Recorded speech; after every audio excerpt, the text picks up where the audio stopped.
I'm really glad that we get a chance to talk about this. Ever since I stumbled on the idea of a carnivore diet and I found out you were doing it, I thought, "Oh, man, I really want to share notes." How's And that going for you?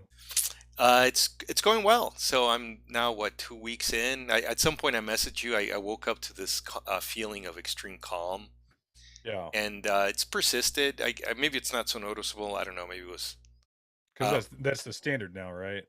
right. Yeah, and I do feel endless energy. It's kind of like, well, it's hard to describe, but yeah, I just feel like a constant energy, not like the sugar rush you get where all of a sudden you're amped and like I'm ready. I'm just, Right. when it's time to sleep, I can sleep, and in the mornings I just kind of start. Well, anyway, I find I do have more energy, so I'm enjoying it.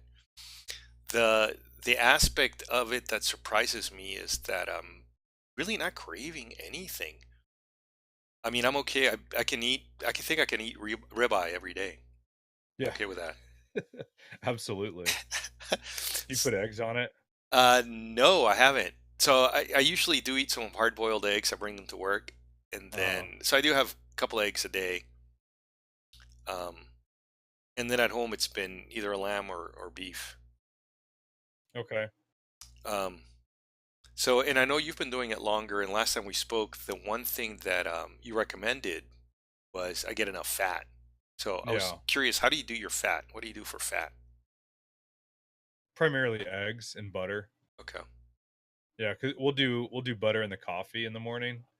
So I'm eating probably, I don't know, 2 to 3 tablespoons worth of butter then, and Wow. then anywhere between, I don't know, 6 to a dozen eggs a day. Holy mackerel. Okay. Yeah. Nice. Yeah, maybe I need to up my eggs. Um, I mean, I guess you can go on, how you feel and how it's working out for you. I found when I don't get enough fat, I start to feel kind of sluggish, and I will start to have cravings. Um, I also found when lifting weights, if I don't have enough fat, I don't recover as well. Basically, Yeah, no, that's interesting. I guess I'm still also in the transition phase. I've been reading a lot on Reddit, the keto uh subreddit, huh, and it seems like 30 days is what is commonly accepted as the kind of the induction phase. I think is what right, they call it. So maybe I'm still going through some of that, but I'm already feeling pretty good. I gotta say that I mean I did keto for a while, and I was doing intermittent fasting, so I don't know if that helped prime the pump. I was probably already burning fat. Um, yeah, I think it probably did. I know some people have more difficulty than others transitioning, especially the people who've been on high carb diets. Probably for most of their life, really. I think that's most people. That's most of us, Yeah. right? And that's been the interesting thing. And one of the things I wanted to touch on, but like actually learning what people eat, seems like Americans are eating more and more vegetables and plant foods than ever. And even the people that they consider carnivores, where a lot of this data comes from, is like people who are eating pizza, because it's got pepperoni on it. Uh, Right. so yeah, most of us are on a high carb diet. It's not uncommon. Ever since I started playing with my diet, especially keto, I noticed. I mean, it seems almost ridiculous. Like people are eating, constantly snacking, Hmm. 6 or 8 meals a day, and it's usually what I think is, well, low quality, high carb food. Right. And when I first went keto, that was it was very liberating when or I actually, it was really started with intermittent fasting when I realized, when I could easily go 24 hours, say, without food and feel good. You know? Yeah. Whereas before, I know I used to be one of those people. When I started all this, I was one of those people that if lunch was late, I'd get weak and pissed off.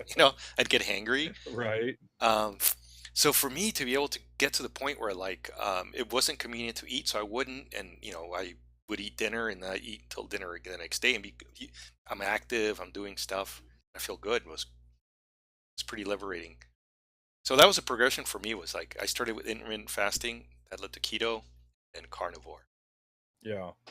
Um, and I think last time we spoke, I remember you said you have a close friend that healed himself, right, with carnivore. Yeah, he's dealing with some autoimmune issues, and he tried a bunch of different diets. And I first heard about it from him, and so far, it hasn't quote unquote cured him. It's helped him manage it without drugs way better than anything else he's tried, and it's a progression. So I would expect it to continue to get better. And he's trying other things, but I guess after listening to the podcast that he shared with me, and then doing the research about other people that have outright cured a lot of stuff, and then just reading about it more, I decided to give it a shot. And it's so easy and satisfying. There's so many great benefits that I've experienced. I just stuck with it. What kind of benefits have you noticed? I'm curious. Right away, I noticed my allergies were better. That's right. Yeah. Yeah, right now they're a little bit messed up just because I've been doing a lot of stuff outside and cutting grass, and how they're messed up now and not too good right now compared to what it would have been like before, constantly sneezing and runny nose and eyes and stuff. It's still a vast improvement. So that was the first thing I noticed right away. And then as I continue to lift weights and work out, I was getting stronger, and still am getting stronger while I was losing body fat, which is not too easy to accomplish. A lot of people will, I guess, you could say, almost be obsessive about, like, seeing your abs and working out all the time, and they count calories. So Right. they're always doing things to tweak their diet and achieve the results. And I believe probably in, I don't know, maybe another 6 months to a year, I'll be at the same place those people are as far as body fat's considered, Yeah. by eating as much as I want, Right. always being satisfied, and never counting calories or thinking about it. So, Uh, go ahead. I was gonna say, and that's the thing before that, like, turned me off from other diets, is having to monitor it so closely and count calories, weigh food, because I tried all that stuff for a while, and it's a drag. It's not sustainable for the long term. Um, so I guess I got two questions. I'm not much of a gym rat, but I was roommates with a guy who was very dedicated to the gym, right? So I know that alongside of that, oftentimes, yeah, comes very specific diets, right? So this guy subsisted on broccoli and chicken breast. Yes. So I think Yeah. that was the thinking, and probably 2 or 3 hours every day lifting. So he was Right. really dedicated. The guy was, he was pretty yoked. Um, and but it sounds like yeah.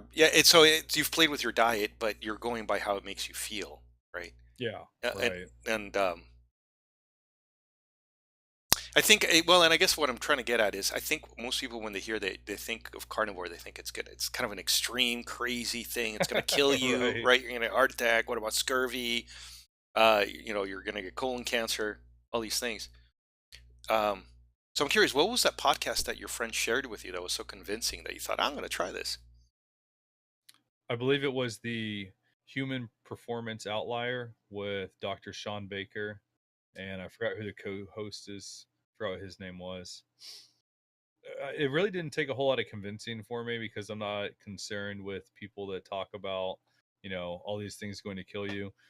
Whenever the people that say those things, they're on a diet that they've never considered before. They just eat whatever they buy in the grocery store, and everyone around them is telling them that they have to have a variety and eat all this different things. Well, of course they're eating probably sweets and candy and stuff that's not good for them too, but is that a concern to them? Not Yeah. generally. It's just like, I guess they believe if they eat vegetables a couple times a week, then everything will be okay. Whereas if you look at most people, just by looking at them, you can tell they're not healthy. And then whenever you talk to them, so many people have chronic health issues. Yeah. For me, I was kind of in that trap. So many years ago, I finally made the connection between diet and health, right? Or like Yeah. how what I ate affected how I felt. Right. Um, for me, it was depression. Actually, that's really what I spent a good chunk of my early youth, I think, depressed, and it was related to bad diet and honestly, it was kind of fits and starts. Somebody fed me a salad of all things, and I felt better. And I thought, okay, well, I mean, it was an improvement over KFC, right? Uh, Right. and then, but I was definitely in that mind frame of more vegetables, more better. and I was making green smoothies and all this other stuff. So for me, even though I was, I, and yeah, you're right. I think a lot of people, for me, it was a revelation. The food that I eat has an impact on my health, but it still took me a while to get my head around the carnivore, right? Because I think I was in that other mindset, right? And it wasn't until I think it was Amber O'Hearn Hmm. who, I think she's the first person I heard ask the questions like, "Where's the evidence that vegetables are necessary?" Right? Right. And I thought, okay, well, that's true. Where is that evidence? And then the other thing is, I was already a firm believer that nutrition mattered, that more nutrition, more better. And then there's a chart that exists that shows you like spinach versus meat versus liver, and like just Yeah, I've seen that. yeah, regular meat just beats the pants out of any vegetable, and then liver beats that 10 times over, 100 times over. So why am I Yeah. eating vegetables? Like what am I doing, right? So for me, it was a series of podcasts, and then I thought, and then what really convinced me was, you start thinking about it. Agriculture is relatively recent, and until agriculture, we just did not have this ready access to all these grains and fruit. Right, fruit's modern. You can also Right. see what a watermelon looked like 100 years ago or whatever, right? And, so we've definitely tweaked food. It doesn't look like what we evolved to eat, or whatever your thoughts are on that. I guess my thinking was always that it should be a species appropriate diet. I've had that question in the back of my mind for many years too. What's a species appropriate diet? So, for anyway, what I'm saying is, I mean, you got there quickly. I had to really think about it a lot, and then I had the aha moment. It's like, yeah, of course, we're carnivores. That's kind of where I'm at now. I think it's obviously the natural diet for us. So, Yeah, I think that's pretty accurate. I would say probably at some point we would have done better than what we can currently handle. Excuse me. With like grains and vegetables and other things, just because they're so overconsumed now, I think that might be what's adding to some allergies, and then the fact that they're sprayed with pesticides. That never existed before.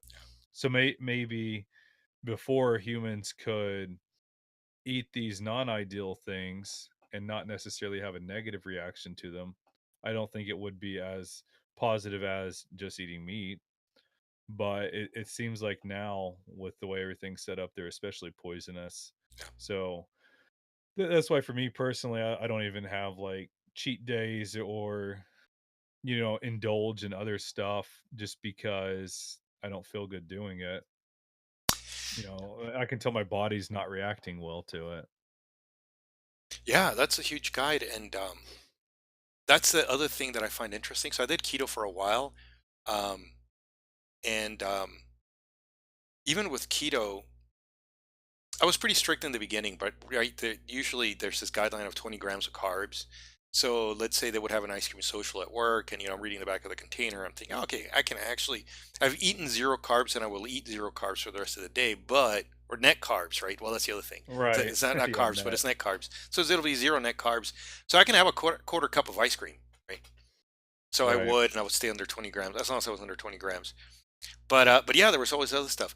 And what I noticed almost immediately with carnivore is that it really quickly, like to me, I see, like I look at a vegetable or like fruit, even fruit. I was really big into fruit. I planted some fruit trees in the back that they're finally fruiting, and like I'm like, what I'm gonna, I don't want to eat it. um, the cravings are gone. I mean, I look at it, it's like, oh, it's like plastic, looking at a Yeah. piece of fruit, or anyway, certainly a salad. It's like, why would I eat that? I never even cared for it. Yeah, right. I think a lot of times we would just eat vegetables because, that's what you have to do to be healthy. Huh? And then people are responsible and they want to be healthy. So you'll eat your vegetables without fully considering, do we actually need it? And is it even good for us? Like, Right. I think there's a lot of things that it's not only not good, it probably does more harm. Yeah. Well, that's where I'm at exactly, and one of the other watershed moments for me was, they tell you spinach, for instance, has all this iron in it, but finding out that, well, first of all, it's not that much compared to meat, and second of all, there's different forms. They've played a lot of games with these ideas. Well, maybe vitamin A is a better example. So like carrots, they don't have vitamin A. They have beta carotene. That's Right. not vitamin A. Meat has vitamin A, retinol, right? So Yeah. we can convert. most of us, not all, but most of us can convert some of that beta carotene into vitamin A. Um, but even then, there's people that can't do it, right? So, and that's probably why some people can survive or be okay longer, Right. vegan or vegetarian than others. But Well, don't forget about the supplements. I yeah, don't think yeah, there's any vegan or vegetarian that is doing it without supplements. right. And I was in that trap too, man. I mean, you should see all the supplements that I had, and I was never vegan. I was never vegetarian. I just like meat too much. But I was walking down that path, right? And you kind of see that pitfall. I mean, I spent a lot of time looking at all these studies, but it did seem silly at some point. You know, what they do oftentimes is they'll take some chemical that exists in a plant, they'll magnify it, and they'll feed it to a rat, and then maybe the tumor shrinks 20% over 3 days. I mean, something that's kind of basically meaningless. Right, right. And then oh, this chemical that we pulled out of a raspberry means that raspberries, cure cancer. Like, well, I don't know. In the I mean, in the scheme of things, I'm not sure. And apparently, even this idea of phytonutrients, they Mhm. just rebranded what we knew and were understood to be like in the 30s as toxic. So a lot of these things, Right. oxalates and stuff. So that's the other thing that surprised me. You start looking into it, and apparently, a lot of this stuff was known like way back when. You know, It's funny, I was mowing a field the other day and it was just covered in clover. So I thought it was pretty strange. I wanted to look it up. So I looked up this clover. I forgot the name of it. It's pretty common for this area. And it says people can put it in their salad. mm, But you have to be careful not to put too much because it has oxalates. And if you put too much, it'll poison you. hmm yeah, It's yeah, like, yeah, why? I don't understand. Why is this commonly accepted as good? right, You know? And that's not just in this one type of clover that's pretty unique. It's in a lot of other vegetables that people eat all the time. right. And why do we think that we need it? Yeah, to me, it ended up being just a kind of a big house of cards, and you start looking at it critically, just falls apart. Just not a lot of people talk about it, and I think it's also very telling that it's shocking when you tell people I'm I don't eat plants, and I'm Yeah. not that I've had this conversation with too many people, but I've had a few, and the reaction's been always like it's the craziest thing I've ever said. Right. You know, so um, and one of the things that I've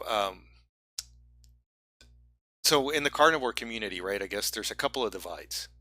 There's the people that still eat dairy, and there's the people that don't, Mhm. and there's the people that do like plant like teas or coffee, right? Yeah. Where do you weigh in on the dairy debate?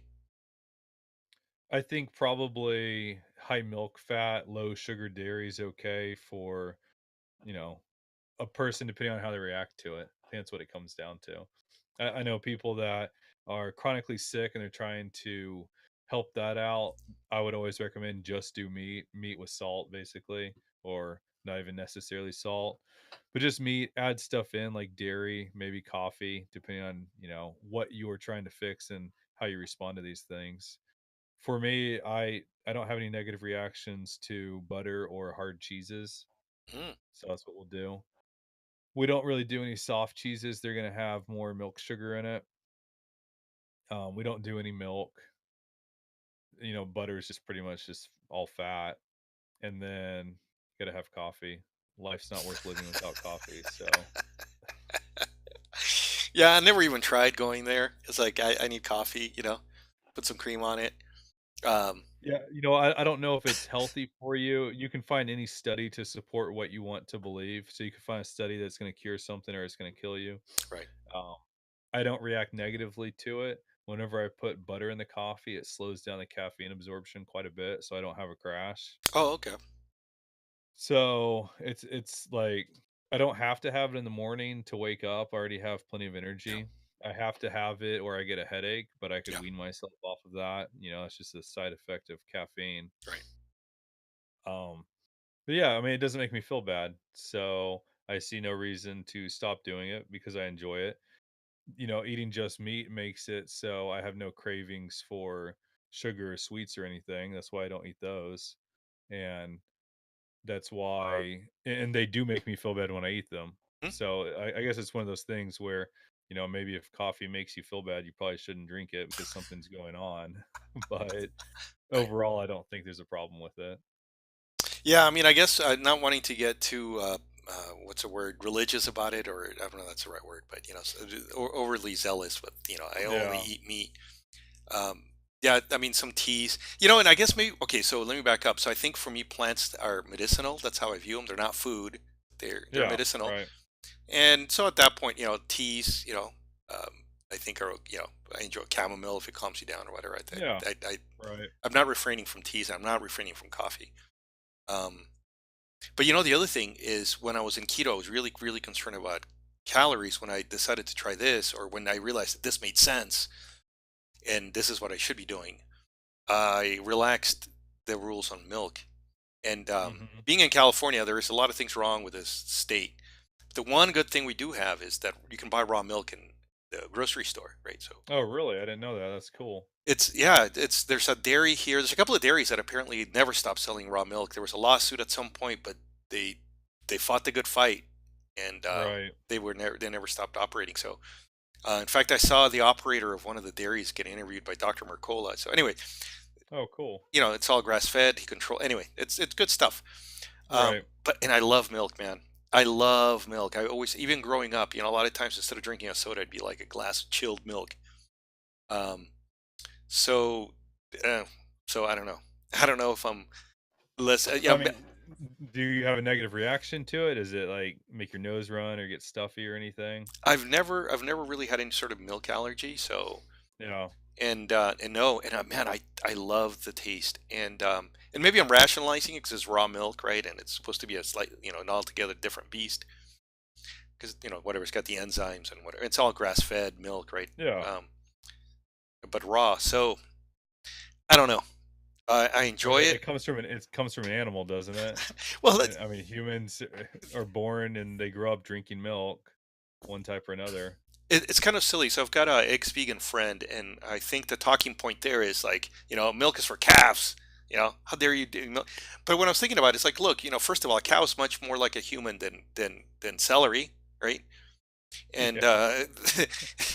and I do think the one thing people do agree on is that breast milk is probably the one like really perfect human food. So it's probably maybe goat's milk is closer to human breast milk than cow's milk, but cow's milk is Right. is up there too. And another interesting factoid, I was geeking out on keto. Apparently, babies that are breastfed are in constant ketosis, right? So there's a lot of sugar in even mother's breast milk, but they're not sure why. Uh-huh. It's packaged in a certain way that it doesn't stop that you know that process. Um, which is also interesting, right? Like somebody was pointing out, we're born and we're brought into this life with the Atkins diet. That's how he put it. But basically, we develop in our first years of life are in ketosis, constant. Yeah. So maybe it's not such a terrible place to be. But anyway, so that I do milk. Yeah. I mean, if I drink it raw, I don't have a problem with it as much as whenever I get it from the store. Then it kind of messes up my allergies a little bit. But overall, it's not something I really grew up drinking, and I don't crave it. The raw milk is not that convenient to go buy, and I'm fine with water and coffee. So Nothing you wrong know, with that. yeah, I haven't really felt the need, but it's one of those things I have seen a lot of people that get really religious about it, and like, oh no, you can't have tea. That's a plant. Right. But you have to ask yourself, why are you doing this and what your goal is. You know, I'd say for a lot of people, it's to be healthy and it's to, prevent disease. I think it can do both of those. And, like, why'd you decide to start doing it? I guess. It really was. I came across these ideas. I thought, well, this is it. This is a proper human diet, right? Yeah. I'm not a ruminant. I'm not a rabbit. I don't have a rumen, right? I'm a carnivore. I'm a apex predator. We evolved to eat meat, and we evolved because we ate meat. That's kind of where the conclusion I reached, right? And then I started eating steak, and um, and it helped. I'm not. It's funny how the mind works. I suppose it helped that I knew that there were people already doing it. That Amber Yeah. O'Hearn had been Right. doing it They for. didn't drop. They didn't drop dead, so it could be okay. And I guess already kind of comfortable with the idea that a lot of the information we get is biased and corrupt, and if somebody's going to make money selling us grain, they'll do that, and they'll convince us of whatever. Yeah. Yeah, there's a little, American Heart Association on the box, right? It's gonna keep Yeah, you from getting a heart attack. right. Yeah, no, it's incredible. And then what's the basis for that? Well, it looks like it's nonsense, and it doesn't even make sense. So, um, Well, they have a lot of lobbyist money, yeah. and, they can move things, get advertising, and that part makes sense. The fact that they say it can prevent heart disease, that doesn't make sense. Well, I'll be honest with you too. I would guess that 99% of my coworkers would stumble at the idea that their government is misleading them, right? So, like, it's a bunch of scientists, they're smart people, they probably have data, so they came up with this food pyramid or plate or whatever it is now. Right. And man, Luis, it doesn't have a lot of meat on it. It's mostly bread, right? Yeah. Um, so I know that I think that's probably the biggest hurdle for some people. And at this point, I was like, no, I'm almost at the opposite. Really, like if the government says it's this way, it's probably the other. Yeah, that definitely seems to be the case with almost everything. Yeah, it's kind of amazing. My deep dive started with medicine. I became interested in, why is this so dysfunctional, right? And Right. anyway, so I don't have a terribly high opinion of that profession, I guess, at this point. But no, it's fascinating.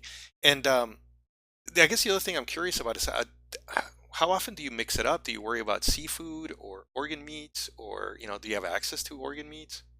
Yeah, we have some organ meats from the pigs and the young bull that we slaughtered. Oh, My wife isn't too fond of the idea, so sure. she hasn't cooked them yet.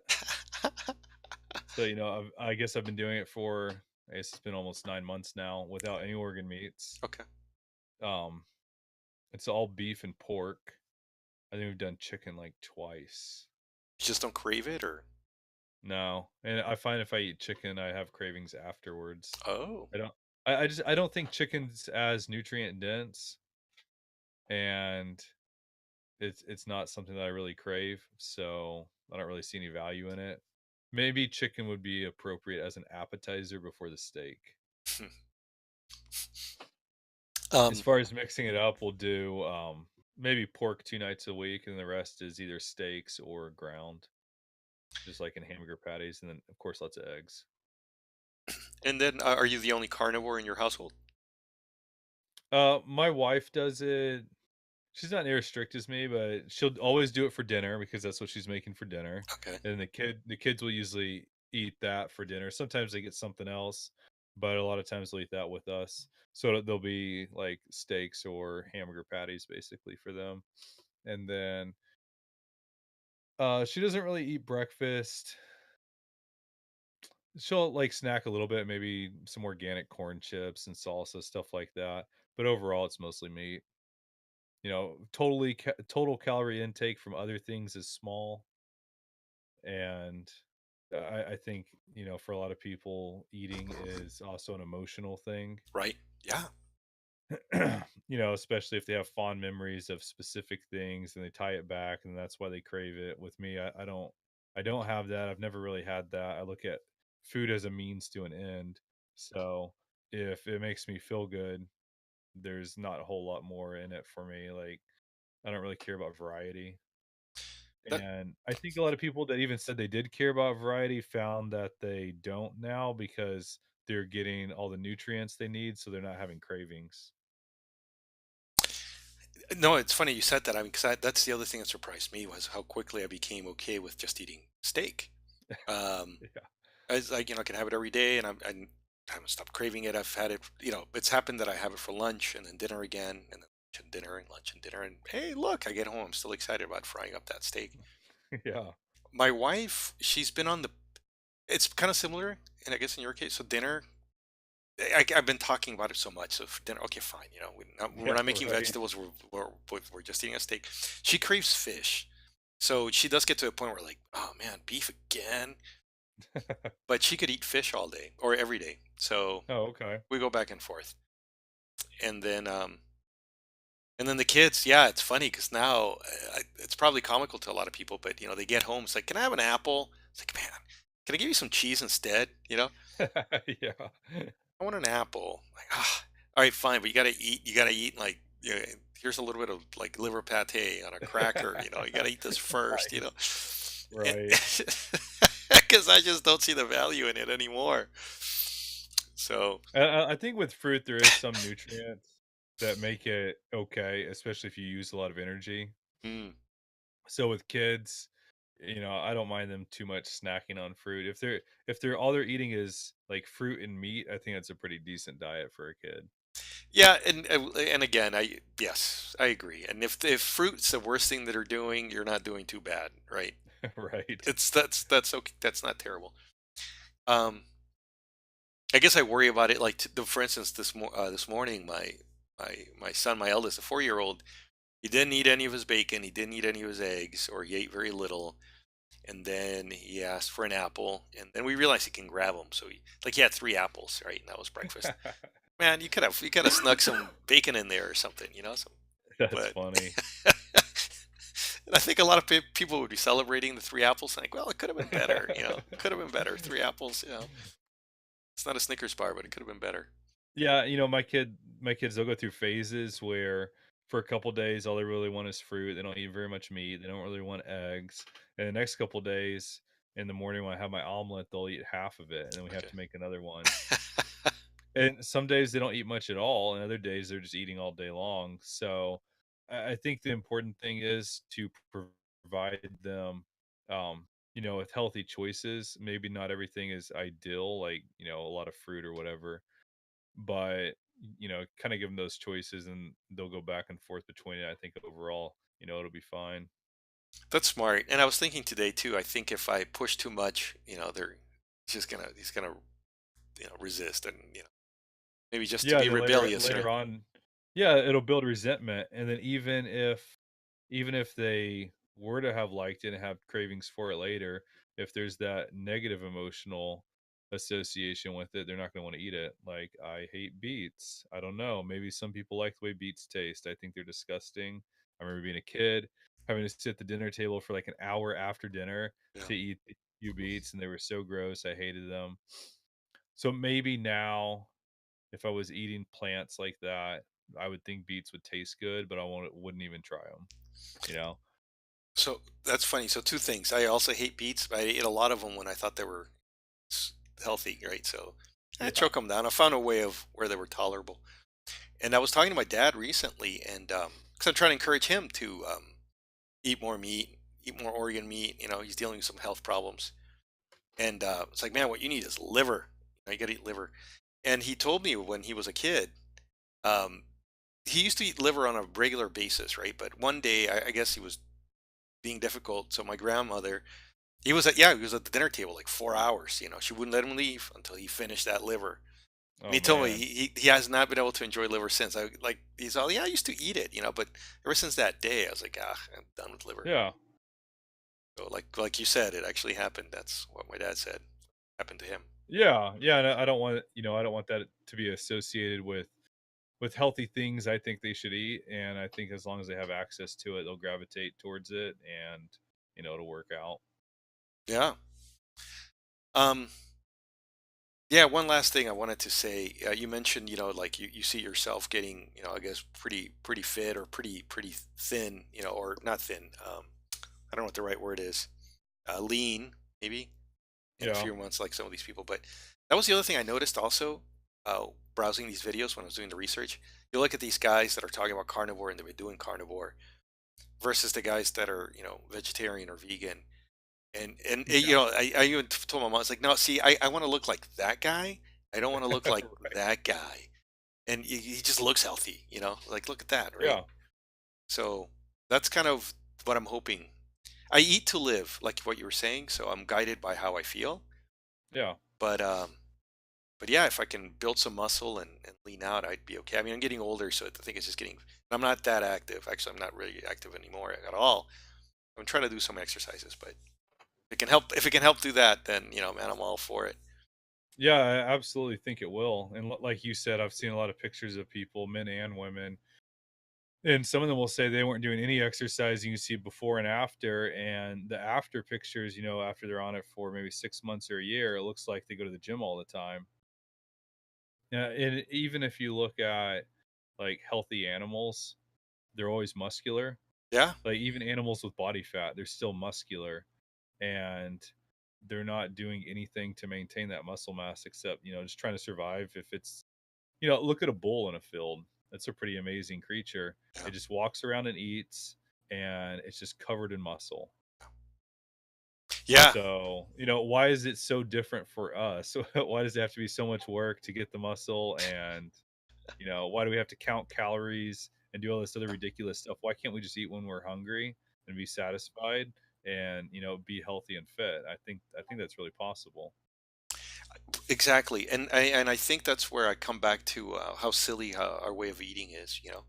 Like I told you I did a lot of research and or I was reading a lot about it, and it's like, we're carnivores. One of the things that really struck me was how our digestive system's set up. Right. I'd never seen Hmm. this. I'd never seen anybody do this, but Natasha Campbell McBride kind of broke it down. Right. But yeah, when you eat vegetables, I mean, so like a lot of the stuff goes through your stomach undigested, and right, it starts fermenting in the large intestine. Problem is we don't absorb nutrients in our large intestine, right? Or we have a Mm, hard time absorbing them. Our small intestine is designed to absorb nutrients, right? So a lot of mammals that are omnivores and eat like a lot of like gorillas and I guess chimps and stuff, they digest their food twice, which is something I didn't know. And you can find videos of gorillas eating their poop mm, as a way of taking advantage of all this fermentation that took place in their colon. All the B right. vitamins that are, because I was very much into fermentation and the bacteria that create all these B vitamins and stuff, right? Well, the problem is that yeah, they're creating B vitamins, but not in where you can access them. Um, so that made me think like, well, if we want to really take advantage of this fermentation, we got to digest our food twice. Yeah, I don't think that's ideal. or or you can eat meat. Yeah, right.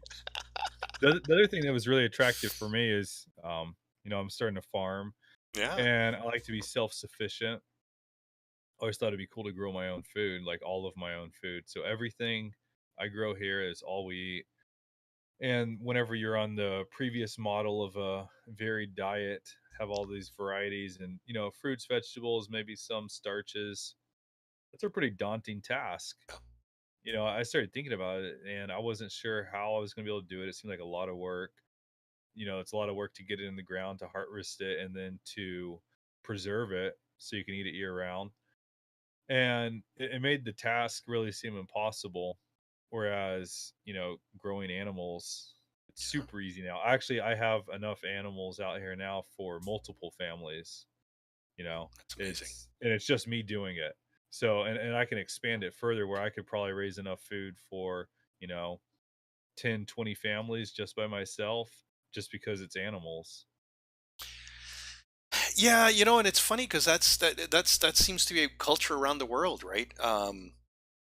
I think it's interesting. Something that's interested me is this whole idea of even the cowboy tradition, right? And why that's been so important to so many different cultures, right? So and but yeah, because it's useful, right? I mean, a little rain, some sunshine, and grass grows everywhere. And now, Right. if you have this animal that can convert that to the most, nutrient complete food that's delicious and accessible to us because we're carnivores, so it makes sense that we like meat, then that's what you're going to do. Um, so it seems like people were either like living close to the ocean and fishing and eating a lot of fish, or they went through a lot of effort to drive these herds of cattle around, um, to feed people. So Right. um, so it makes sense. That's fascinating. That's something else that I only appreciated recently, right? How difficult it is to actually have a huge field of lettuce, right? If you want to, And then, how much nutrients are actually in there. Could you survive off that giant field? I don't think you could. There's an interesting survival show. It seems kind of gimmicky. It's called Naked and Afraid. yeah, yeah, okay, sure, And it seems like a gimmick. Whenever you start to watch it, you realize, hey, that's actually really difficult when you don't have clothes to yeah, survive in the wild. yeah, And there's a continual trend throughout the show is everyone that's on there is pretty much starving to death. Like they would die at what they're able to find from foraging. They might get a little bit of food, they feel a little bit better, but they're on a slow path, to short-term death. Yeah. Whereas the ones that are able to hunt and actually kill something, that's sustainable, you know? That's something you could actually live on. There was one episode where it was 40 days and 40 nights, and there was a hunter on the show that was really good. It was multiple people this time. I think it was about 10 people. There was one female on the show that was vegan. So this guy, he killed a giant eel. I mean, it was probably, I have to guess, 50, 60 pounds, enough for a lot of food for everyone. She wouldn't eat any of it. And it's happened multiple times, and you could kind of see this trend where everyone else, of course, wasn't doing great because they weren't getting a whole lot of food, but they were surviving. And had they gotten just a little bit better, that would have been sustainable. Whereas 100%, she would have been dead, 3 or 4 more months. Absolutely. No, and it's kind of amazing. I know I feel that there's a vegan agenda, and the plan is to starve us out with a vegan diet. I think it's being forced upon us. Um, but but it's one of those things that people often bring up. It's like there's never been a vegan society, right? And the Right. idea is just preposterous to begin with. It's so much more work. Like, Yeah, only because of modern right. technology can it be a consideration. That's right. Yeah. I mean, like a gigantic field of lettuce, right? It's so unnatural. You can't keep that going without herbicides and pesticides and fungicides and fences and, all this farm equipment. Whereas a cow, well, I guess you got to keep the coyotes away and No, keep it no. fenced in, I mean, if there's like Longhorn, that's why I like Longhorn. They can fend off a coyote.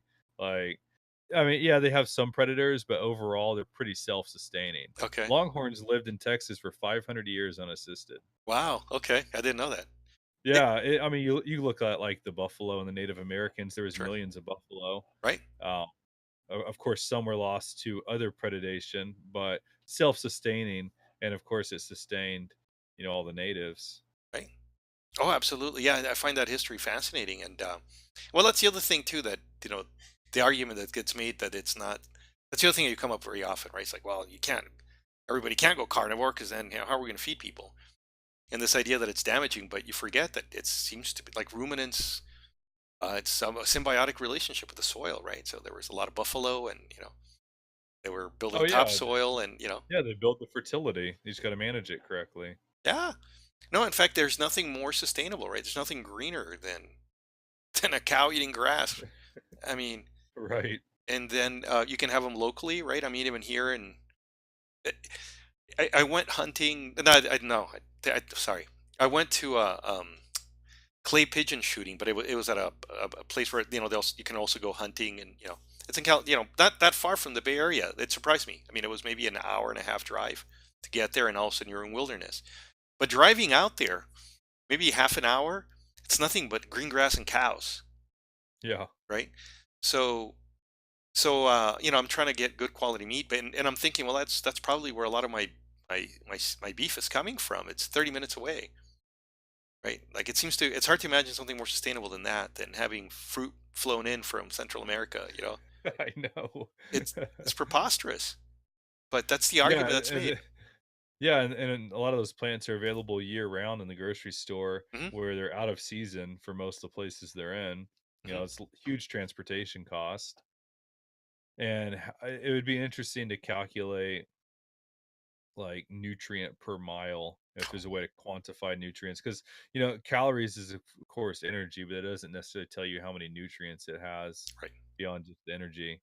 So if there'd be a way to calculate that, you know this celery that's driven across the country, what is this compared to this steak that is a few miles away? Yeah, absolutely. Um, yeah. So anyway, so even here in California, we got a lot of beef. So nearby, and that's true. Um, and those are, I guess, the two arguments that I hear. You're going to die, and you're killing the planet. Neither one seems to be true. Just the opposite, It's the actually. opposite, right? Exactly. You want to, it's better for you, it's better for the planet. In fact, there's nothing better for the planet that I can think of than a ruminant on grass. So um I guess the other thing, kind of getting back to the diet, um did you ever have to supplement electrolytes or do any of that kind of stuff in the beginning? Do you remember? I got a couple cramps. I think it's maybe after a month. If I get cramps, it'll be in my calf, usually while I'm sleeping. Charlie horses in the middle of the night are the worst. And I think part of it was maybe dehydration, and I just started putting more salt on my steaks. And that was it. Okay. I think maybe it happened once, and then it hasn't happened again. Okay. No, I'm just curious. For somebody listening, like I said, I think I transitioned. I had a long ramp, so maybe it wasn't too bad, but I did have some GI issues in the beginning, and then yeah, you mentioned cramps, and that happened to me also one cramp. I've always been pretty heavy-handed with the salt, and that's something I never bought into it that it's bad for you, right? Yeah. So I've always been pretty heavy-handed with it, so maybe that's helped. So um, think that's that. I don't know anything else you want to mention about carnivory, or if there's somebody watching who thinks that is curious about it, should they try it or Yeah, I mean, I would say, try it for 30 days and see how you feel. And like we talked about earlier, a lot of people overthink it and they want to figure out all this stuff first, which is fine. I think everyone should do the research, but it almost seems like maybe the research is an excuse not to move forward with it. no? Whereas everything you eat on a daily basis already, how much research did you put into that? You have to eat something. And I mean, I guess the risk is low if someone's really concerned about it treating them poorly. What happens if you start to feel bad whenever you just eat meat? Well, eat something else. Right, It's not like a medicine that can have a fatal side effect. right. You change your diet. Yeah, I would encourage anyone that can eat meat to eat meat and just meat and see how it makes them feel. Yeah, I no, it makes sense to me. Um, so yeah, I think right now we're involved in a group that's pretty open and all kinds of things are discussed. But this might be a pretty shocking revelation for some. I don't know. I think this might still be controversial. I Maybe don't not. know. Yeah, well, it might. I don't know if it's necessarily controversial or it's just something that a lot of people haven't considered. Right, Because I don't think like careful consideration of diet is really something that's talked about much or um, thought of as being important. I think a lot of people, maybe not necessarily the people in this group, but people in general think that if it's edible, it's food and that's right. all you need to survive. Yeah, that's how I used to feel. Like I said, it was a revelation that the food mattered. Yeah. In fact, I remember. And, Yeah, no, go ahead. I was just gonna say. In fact, that was the name of the documentary, "Food Matters." that Oh, really? that really kind I of. don't think I've seen that one. Yeah, it's good. I mean, it reaches the obvious conclusions that you need, or the standard conclusions that you need to eat more veggies. So I disagree with that, but did plant. I disagree with that now, but it did plant Right. that seed that the food that you eat, you got to consider it. It has an impact. In matter of fact, I think right now, obviously, I think that food is when it comes to health and well-being. Um, it's pretty much the only thing that matters, or it's the single most. I mean, it's just overwhelming. That's Yeah. health. That's health. So, Yeah, absolutely. And I think the argument with like the fruits and vegetables and eat more and people talk about how it makes them feel better.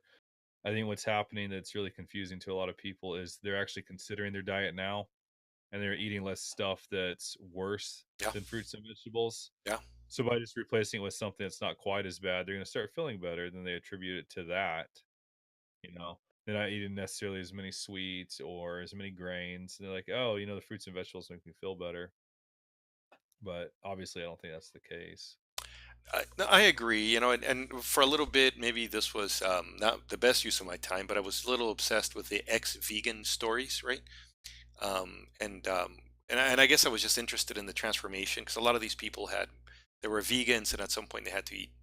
They realized they had to start eating meat or they were going to die, and Yeah. and it was difficult for them. So, but the one thing that was kind of a pattern is it seems like it's 2 years. Seems Mm, to be like a common time frame when I guess your liver finally runs out of all the stored animal proteins that you have to have, animal vitamins, um, and you start feeling terrible. And I mean, like some of these people would end up in the hospital. I mean, like yeah. seriously, seriously ill. And then they eat meat, and then what they would report is immediately, like the moment they got done eating the fish, like immediately feel better. Um, so um, yeah, I forgot where I was going with this, but it seems like it always ends badly, and when then someone says, Unless they supplement really well. I know some people can do it for a long period of time if they're supplementing well, but I don't think they still feel as good as they could, obviously. well, right. So I think, yeah, maybe that's a good way of putting it. I think people, I think it's possible. Human beings are incredibly durable. I think we're it's phenomenal um, creatures. So I think it's possible to eke out and subsist on plants, but I don't think you thrive. I, Yeah. I really am. I think I'm open to different ideas, but I think we're carnivores. I think our digestive system shows that. I think what we know about our history and our recent history and cultures around the world, right? And I think we're carnivores, and we can, switch over to low quality food, and that's plant food, when there's nothing else available, and we kind of eke out and Yeah. get some value out of it, make some use of it,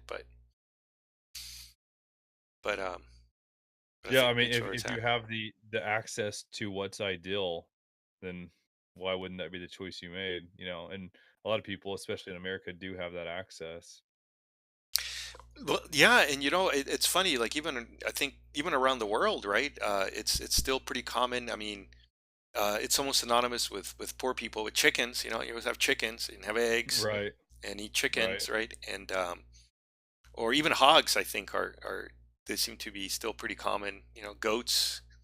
You know, maybe you can't really raise a bunch of cattle, but you probably have goats and Yeah, hogs. goat's the most widely consumed meat in the world. I didn't know that. Yeah, I mean, they're pretty easy to raise, they're easy to handle. They generally will have 2 kids, and they give birth once every 6 months, so you can have, like, 4 Wow, kids a year. wow. Yeah, so and they're cool animals. They'll eat, they prefer like shrubs and weeds and stuff like that. They'll eat grass if they have to. And it's a red meat like cattle, so I imagine it's, just as healthy for you as beef. That's fascinating. Yeah, I do see it more. I saw this travel to Mexico, so I do see like goat. I've seen it like at a really fancy restaurant. So I was at some fancy place, and it's like the goat was on the menu. Like, oh, I'll give it a try. It was good, but but you realize like, yeah, I mean, you can have a goat, and they seem to be able to eat just about anything. Right. Well, and that's a cartoon image, right? Eating a tin can. Yeah. I don't know if that's true, but um, No, they just chew on it. They're pretty smart. They only eat what they need to eat. um, all right, well, awesome, man. This was fascinating, and again, it was really cool to share notes. And I don't know. I guess I'll reach out periodically, but I'm feeling good, and I think just feeling Cool. better. So I don't see any reason to stop. Yeah, I don't think I've read or heard of anyone that started it, felt good on it, and then started not feeling good. Maybe some electrolyte imbalances or other things being sorted out. It's pretty different for a lot of people, pretty drastic change for the body. Yeah, But I definitely think that for almost everyone, maybe there's outliers. I don't know. I think it's possible with some women that they would do better eating some carbs just because their hormones are more sensitive. And I think maybe like prior damage to the thyroid might have something to do with it. The thyroid seems like it might downregulate slightly whenever you're not eating carbs. So there could be instances, but it goes back to the situation of if you're feeling good and you don't see any issues, it seems like it works. So that's why I've stuck with it. it's interesting you mentioned that, and I've been watching that Carnivore Con convention that Uh Amber huh. Hearn put on. And it just ended briefly, but I think it was there at one of the videos that were talking about how where some of the base values that we have for some of these metrics, the blood tests that they do, a lot of it was based on a malnourished post World War II British population, Yeah. and a lot of what they consider pathogenic might actually be the body healing when you start eating more meat. Right. Because I know they mentioned some of those thyroid hormones. So anyway, they have a range that they think is normal, but maybe it's normal. I mean, we know that this group that it was based on were, they were so malnourished that, there were problems with facial formation and teeth, right? That's the kind of the stereotype, but I guess it's Right. based on the fact that they were forgot what they called it, but I mean, they were eating a lot of grains, basically. It was, just that's what was available. Yeah. So who knows? It's a big mystery, but I guess there isn't a lot of data. So yeah, I guess you're Well, right. Just the problem is with the data too, is the body's going to change the blood values for a lot of these things whenever you have such a different a diet. You know, you're eating all these carbs and grains and stuff. Like, I was looking into blood pressure. I know someone that recently started the diet, and their blood pressure is pre hypertension. sure. It's just barely. It's like 102, or sorry, blood sugar, not blood pressure. Oh, Um, so yeah, pre-diabetic range. And whenever you start looking into it, you can find elite level athletes that are perfectly healthy, have no markers for disease, and their blood sugar is in the diabetic range, yeah, and they're eating extremely low carb. So I think what it comes back to is the model of like the research and what doctors understand is a specific population that eats a certain way. right. And whenever you vary from that drastically, the data doesn't work out. So an example, we experienced a lot of frustration with blood glucose levels when my wife was pregnant with the second kid. So it was a reason to look into it. And I know one of the measurements, HbA1c, I think it's called, something along those lines, right? Uh-huh. The one of the problems with that is, as your blood sugar, as you get better control of it, your red blood cells tend to get recycled less often because they don't get damaged as quickly, and Right. that skews the test towards high. Yeah, because the test is based on the fact that your red blood cells live whatever it is, 30 days or 60 days or whatever the time frame is. But now, if your blood glucose is very well controlled because you're very healthy, your body doesn't recycle them as quickly, and then when they do pick up a red blood cell and count how much sugar's on it, and then assume that it lived 30 days and divide by 30, they arrive at that value. So it gets elevated. It's artificially high for people that have very tight blood who are healthy, right? So Right. ironically enough, there's a lot of false positive with that test, and also a lot of false negatives. So if you're very unhealthy, the opposite happens, and your body recycles red blood cells at an accelerated rate, and you get an artificially low value for that. So it basically is utterly meaningless, as it turns out, right? Yeah. Um, and what's funny? I mean, I probably, I don't know, a half a day on PubMed. It's like, wow, this test is garbage, right? And now it's a fight with our doctor because she wants to put my wife on metformin because she was concerned about her blood sugar. Then my wife's looking into it, and it actually said somewhere like metformin has never been tested on pregnant ladies. So she brings this up as an objection to our doctor, and anyway, she started getting upset because you're not supposed to question them. Oh, wow. Um, Not an uncommon experience. So I've had my fair share. Like, I shop around. I don't think I've seen the same doctor twice in, I don't know, 6 8 years. Yeah. I see them one, like, no, thank you. I'm not going to take the drugs. So anyway, so yeah, there's just a lot of. It's amazing how unscientific, poorly done a lot of this stuff is. Given how much respect doctors have in our society, but Well, especially when you start looking into diet studies and how they're performed. yeah, And it's all just weak correlations. They never take it past that. So there'll be something like, what is it? Breakfast is the most important meal of the yeah, day. If you yeah, eat breakfast, you're skinnier, all these other health benefits. And then yeah, whenever you look at the data, what it comes down to is people who eat breakfast just tend to take better care of their body. right, I mean, that's all it is. So it's saying, hey, take better care of your body, and then you'll live longer and feel better. It has nothing to do with breakfast. right. Yeah, And yeah, and it applies to everything. I think that's basically why the assumption's made that vegetables are healthy, just because people are more conscious of what they eat, so they're going to be overall healthier, but not because of the vegetables. yeah. Apparently, yeah. So carnivores are lumped into that group of people that just don't care. So smokers, people who drink too much.